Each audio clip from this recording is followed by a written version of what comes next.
When Sandra called me into her office, I assumed it was to discuss the Henderson campaign I'd just landed, the biggest account our marketing firm had seen in a year. Instead, she handed me a folder labeled with my name and told me I was being terminated. Effective immediately. Your performance has been in decline, she said coolly. Not even looking up from her laptop. Decline, I said. I brought in over $200,000 this quarter alone. She flipped through some fake productivity metrics like they were gospel. Your metrics are down 23%. You've had too many sick days, missed too many deadlines. And then she added the real kicker. Frankly, with your condition, we need someone fully committed. My condition? She meant my pregnancy. I'd only told HR the week before, following company policy. I wasn't even showing yet. I'd been late exactly twice due to morning sickness. And yet here I was being pushed out. You can't fire me for being pregnant, I said. That's illegal. It violates the Pregnancy Discrimination Act. I'm not firing you for being pregnant, she said, smirking. I'm firing you for performance issues. It's all documented. It was a folder full of fabricated complaints, late email replies, a single client issue from months ago that I resolved myself, 2 sick days for morning sickness listed as unexcused absences. It was a character assassination built over months, and she'd done this before. I'd seen her run the same playbook on Jennifer, Maria, and Lisa, 3 talented women who'd either gotten pregnant, engaged, or suffered personal loss, all driven out under the guise of performance issues. But what Sandra didn't know is that I'd been quietly documenting everything, recording meetings, saving emails, logging every discriminatory comment, and now she'd handed me the final piece I needed. The day I was fired, I remembered a meeting I'd overheard months earlier. Sandra and our department head, Mike, chatting in what they thought was a private moment.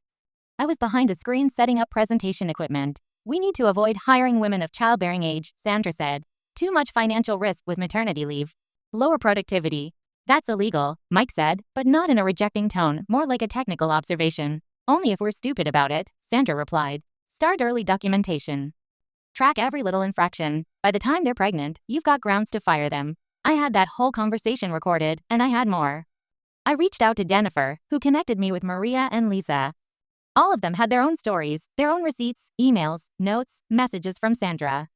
It was a pattern, systematic, deliberate, and vicious. We met at my house the night I got fired.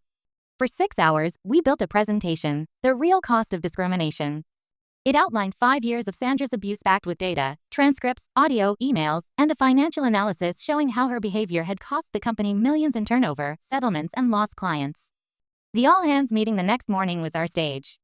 Sandra, in full power suit mode, began her speech about diversity and inclusion, and then her slideshow cut to our presentation. Slide 1 titled, The Real Cost of Discrimination, How Sandra Walsh Systematically Destroyed Women's Careers at Morrison and Associates. She panicked, clicked frantically, nothing worked. Slide 2, a direct quote from that illegal hiring strategy discussion with audio. I stood up from the back of the room. I think everyone should hear what Sandra really thinks about pregnant employees, I said. I played the audio. Her firing me, her mocking my condition, her pretending it wasn't about pregnancy. People were stunned. Board members, clients, even our CEO, Robert Morrison. Sandra lunged for the laptop, claiming sabotage. These are doctored, she shouted. They're time-stamped, verified, and legally recorded, I said calmly.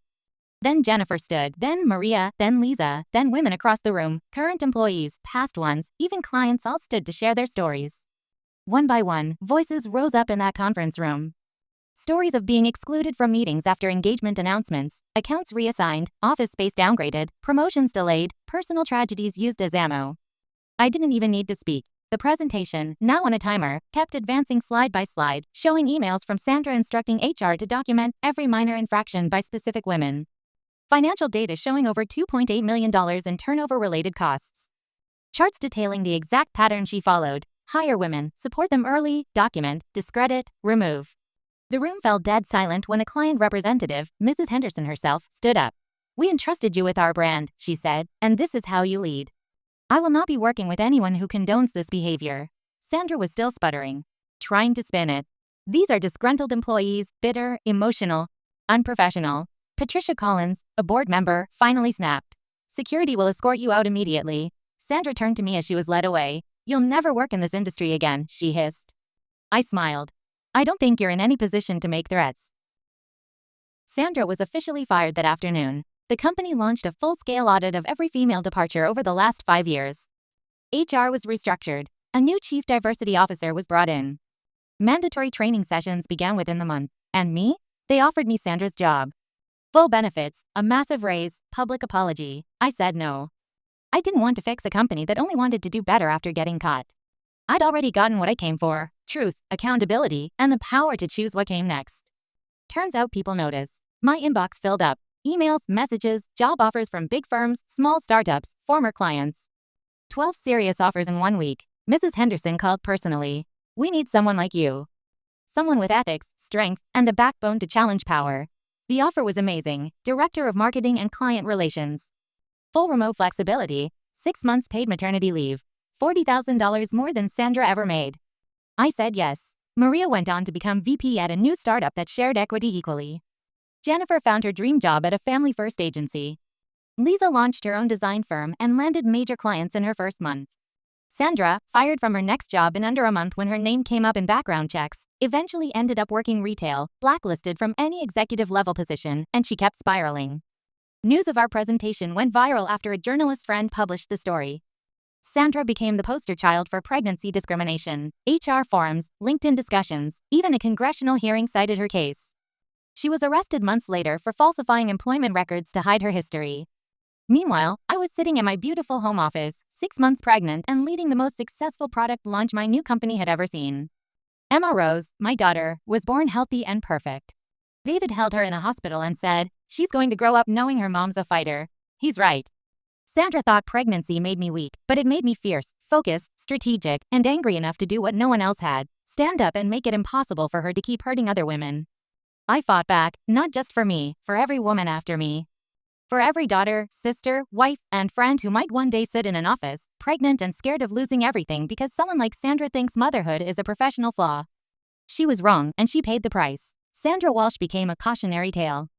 Her name synonymous with everything wrong in corporate America. Her downfall wasn't just a moment. It was a movement. The Department of Labor and DOC launched full investigations into Morrison and Associates. Congressional hearings on pregnancy discrimination followed, and my case became part of the national conversation. I spoke at conferences. My story was published in Harvard Business Review. And that infamous presentation, it became a blueprint used by other women across the country to expose similar toxic managers hiding behind policy and metrics. I still get messages from strangers. "Your story gave me the courage to report my boss. Thank you for showing it's possible to win. Because of you, I didn't stay silent." Morrison and Associates reinvented themselves entirely. They built a $2 million fund for women's career development, hired a new HR team, and earned back some trust. But it took time. Change always does. As for me, I never went back. I stayed with Henderson Industries and built a marketing department from the ground up, hiring mothers, remote workers, flexible schedules, and promoting based on impact, not hours logged. We crushed every performance metric, but my proudest moment wasn't professional. It was holding Emma Rose, watching her tiny chest rise and fall in sleep, knowing that she would grow up in a world that's a little bit better because I didn't back down. Every time she smiles, kicks, or curls her fingers around mine, I remember why I fought so hard. Because no woman should be punished for becoming a mother. Because being pregnant shouldn't be a liability. It should be a celebration. Because silence helps no one. Sandra tried to erase me. Instead, she amplified me. And I'll never be quiet.